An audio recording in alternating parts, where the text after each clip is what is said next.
नमस्कार, मैं हूं शाहनवाज। आप देख रहे हैं द रिपब्लिकन टाइम्स। हमारे साथ मौजूद हैं राजद के गद्दावर नेता जो प्रदेश महासचिव भी रह चुके हैं, जिन्होंने राजद परिवार को मधेपुरा जिला में सींचा है और या यूँ कह लीजिए राजद का एक स्तंभ भी रह चुके हैं। प्रभास जी, आपका द रिपब्लिकन टाइम्स में स्वागत है। धन्यवाद। सबसे पहले हम इस बात को लेकर चलते हैं कि 15 सालों से आपने राजद को सींचा, आपने राजद के लिए काम किया।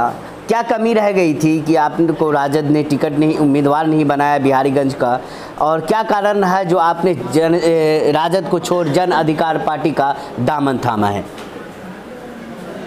देखिए, जब कोई आदमी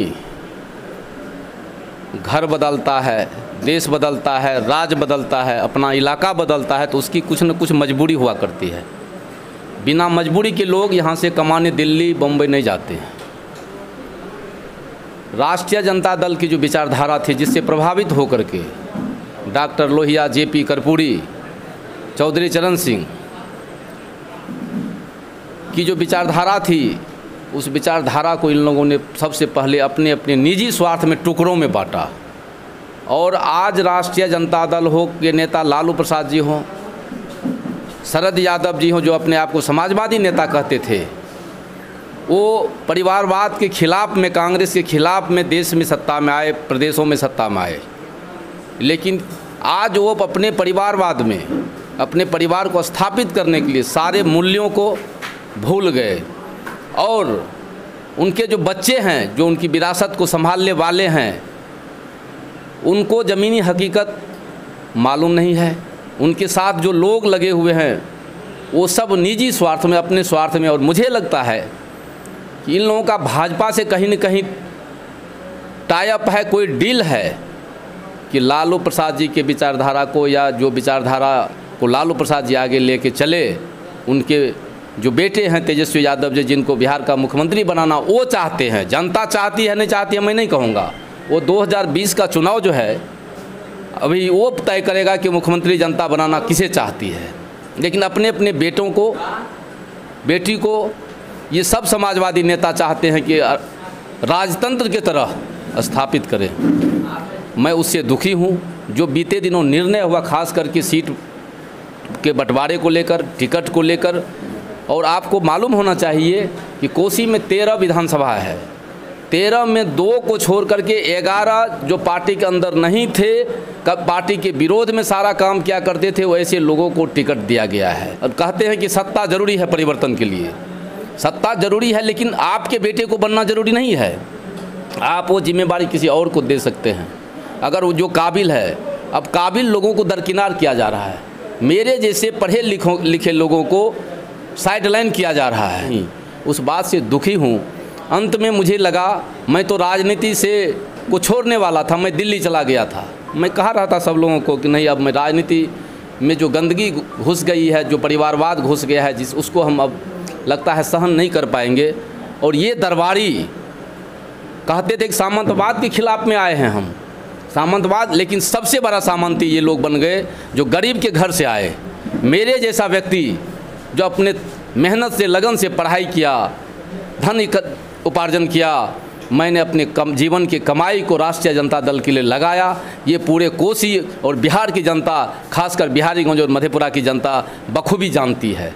उसके बाद भी मेरे जैसे लोगों के लिए जब ज़रूरत था तो रात को 12 बजे भी फ़ोन आता था, तो हम लोग 12 बजे तैयार हो जाते थे पार्टी के निर्देश का पालन करने के लिए। जब वक्त आया तो मेरे जैसे व्यक्ति के लिए भी गेट बंद हो गया। मेरे जैसा आदमी फ़ोन करते रहा, उनके पीए हैं कई, फ़ोन नहीं उठाया। उनके व्यक्तिगत नंबर पर फ़ोन किया, नहीं उठाया। मैं लाचार होकर के यहाँ से छोड़ के दिल्ली चला गया। और गेट पर आपको आश्चर्य लगेगा कि जो एमएलए वर्तमान है, वो जो एक्स एमएलए हैं, जो एमपी रहे हैं, मिनिस्टर रहे हैं, वो गाड़ी लगा के घंटों इंतजार करते रहते थे, सुबह से रात तक, 3 बजे 4 बजे सुबह तक। लेकिन कोई नोटिस लेने वाला था। ये लगा कि अब ये इससे बड़ा सामंतवाद नहीं हो सकता है, सामंतवादी कोई। उसी के खिलाफ, उसी के चलते मैं, जो जन जन के में एक लोगों के सुख दुख में काम करने वाले नेता हैं पप्पू यादव जी, मैं उनसे पहले भी प्रभावित रहा करता था।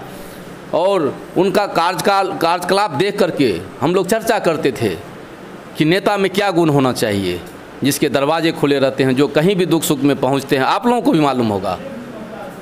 तो मुझे लगा कि नहीं, और पार्टी को छोड़ करके मधेपुरा जो हमारा निजी घर जहां है, उनका भी घर मधेपुरा ज़िला में है, हम इन्हीं को क्यों नहीं नेता बनाएंगे। अगर हमारी 10 की शक्ति है तो उस शक्ति को हम उसमें जोड़ेंगे तो उनकी ताकत बढ़ेगी। और आने वाले समय में इस इलाके से कभी भूपेंद्र नारायण मंडल, कभी बीपी मंडल हुआ करते थे, यहाँ राधाकांत यादव समाजवादी नेता हुआ करते थे, इन तमाम लोगों को, राजनंदन बाबू यहाँ एमएलए हुआ करते थे, उनके पद चिन्हों पर हम लोग चलेंगे। पार्टी राजद के पार्टी पे कई लोग आरोप, विपक्ष हालांकि आरोप लगाती रहती है, और आज भारतीय जनता दल के जो यहाँ प्रभारी है बिहार के बनाए गए हैं, वो भी आरोप लगाया है कि राजद पैसे लेकर टिकट बांट रही है, या कोई आता है तो उससे प्रॉपर्टी लिखवा कर फिर टिकट देती है। मैं इस पर कुछ नहीं बोलूँगा, ये जनता जानती है, कार्यकर्ता नेता जानती है। मैं कोई इस तरह का आरोप लगाना नहीं चाहता क्या करते हैं, लेकिन मुझे ये मालूम है कि जो समर्पित कार्यकर्ता है, नेता है, समर्थक रहे हैं पार्टी के, जो लगातार अपने खून पसीने से पार्टी को सींचा, पार्टी को बनाया, नेता के कार्यक्रमों के लिए अपना तन मन और धन लगाया, ऐसे तमाम लोगों को दरकिनार कर बाहर से लोगों को लाया गया, बाहर के लोगों को टिकट दिया गया। विकल्प के रूप में लोग पप्पू यादव जी को देख रहे हैं, अब सारे लोग उनके साथ हो जाएंगे। और मैं कहा था कि राष्ट्रीय जनता दल का भी 10 नवंबर को वजूद खत्म हो जाएगा इस इलाके में। आप अपने आप को कहाँ देख रहे हैं इस चुनावी मैदान में? देखिए, कोई भी कद्दावर नेता तब तक होता है जब तक जनता उसके साथ रहती है। आज देश में शरद यादव जी की स्थिति क्या है, आखिर क्या कारण है कि वो मध्य प्रदेश के रहने वाले हैं, उनकी बेटी का ससुराल हरियाणा है, पारंपरिक रूप से वो लोग, उनका ससुराल कांग्रेसी रहा है, और पिछले हरियाणा के चुनाव में उनके ससुर, सुभाषिनी के ससुर और शरद यादव जी के समधी विधानसभा चुनाव लड़े थे। आजकल गूगल का ज़माना है, आप नेट पर सर्च कर लीजिए कि उनका वहाँ क्या पोजीशन रहा, कांग्रेस से लड़े थे वो। तो वो यहाँ क्यों आए, मधेपुरा क्यों आए? ऐसे समाजवादी नेता जिनको लोग मंडल मसीहा भी कभी कहा करते थे, को इस तरह का काम नहीं करना चाहिए, मेरा मानना है। अगर बिहारीगंज की जनता आपको विधायक के बनाती है, आपको सदन भेजती है, तो क्या प्रमुख काम क्या रहेगा जो विधायक बनते ही आप बिहारीगंज के लिए करना चाहेंगे?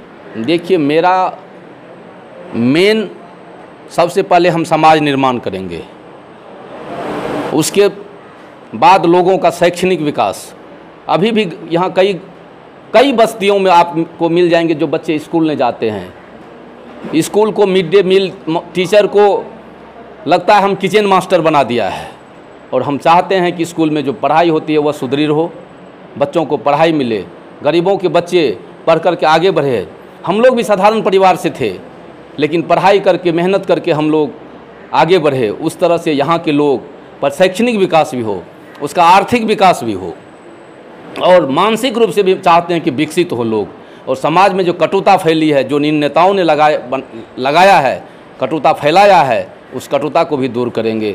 उसके बाद सड़क, पुल, पुलिया जो काम निर्माण के हैं वो तो होंगे ही, लेकिन मैं हर स्तर से लोगों का विकास करने का प्रयास करूंगा। एक विधायक को जितनी शक्ति है और मेरे अंदर जो ऊर्जा है मेहनत करने की, उससे हम चाहेंगे कि एक बेहतर समाज का पहले निर्माण हो।